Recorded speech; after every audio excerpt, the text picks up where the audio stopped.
Hi, I'm Rivka Solomon. I've had ME, myalgic encephalomyelitis, for 32 years. I'm also a longtime ME activist, often working from bed. I dedicate this talk with love to two fellow longtime advocates, my mom, Bobby Ausable, and my good friend, Wilhelmina Jenkins. My illness started decades ago with mononucleosis from the Epstein-Barr virus. My advocacy started decades ago, too. I published about ME in essays, books, plays, and I spoke to the media and at public events. Then in 2010, I decided enough. I would protest the neglect and abandonment of ME in Washington, D.C. at the U.S. Department of Health and Human Services, also known as HHS. But I couldn't find anyone to join me. Folks were either too sick or they thought protesting was wrong.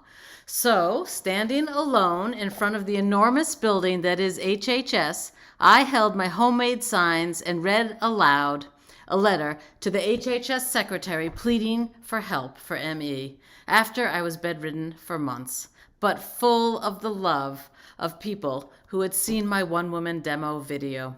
Next, in an article, I called for others to do similar ME mini demonstrations in front of all of the many HHS and CDC regional offices around the US. I also included a how-to guide.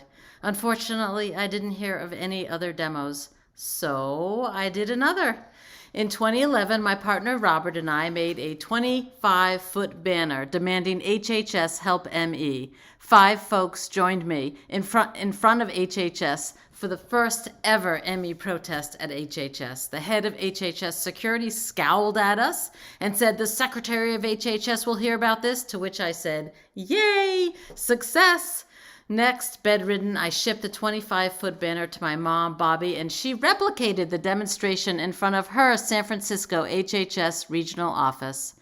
Over the next few years, I continued my ME advocacy on different fronts, and after each effort, I would crash. But also, I'd get amazing support from our community.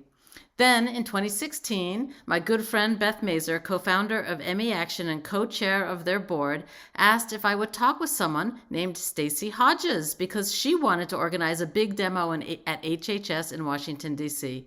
Stacy and I talked, and we decided to hold 2 HHS demos on the same day. Stacy's in Washington, D.C., and my mom's again in San Francisco. Jen Brea and Beth Mazer's ME Action would provide the much-needed organizational framework. Stacy and I got really excited about this idea, and then we both crashed. But we still had to write the protest demands so the U.S. government would know exactly what we wanted. Mary Dimmick, a healthy ally whose son has ME, did much of the heavy lifting on the demands. Our demands were: 1. Increase government funding for ME. 2. Clinical trials for ME. 3. Medical education for ME. 4. A serious government commitment to urgently address ME.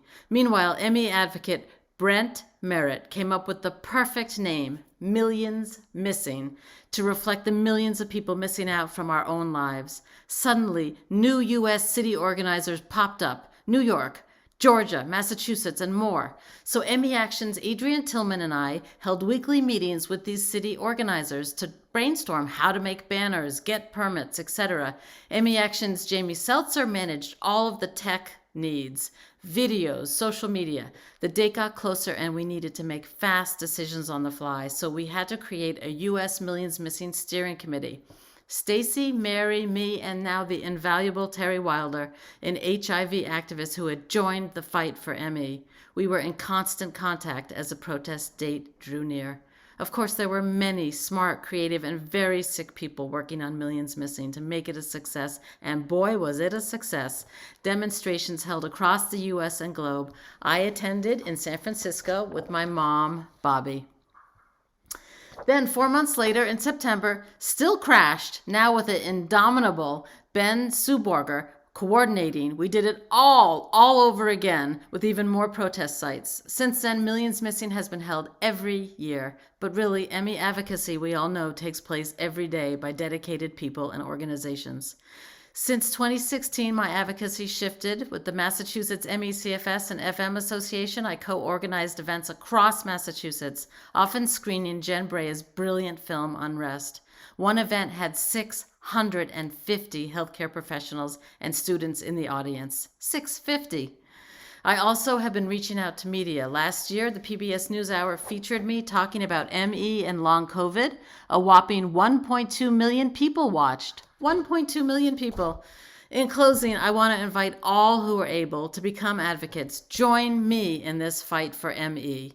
But if you're too sick, we understand. Please know you are not alone. We see you, and we are fighting for you. Happy May 12th.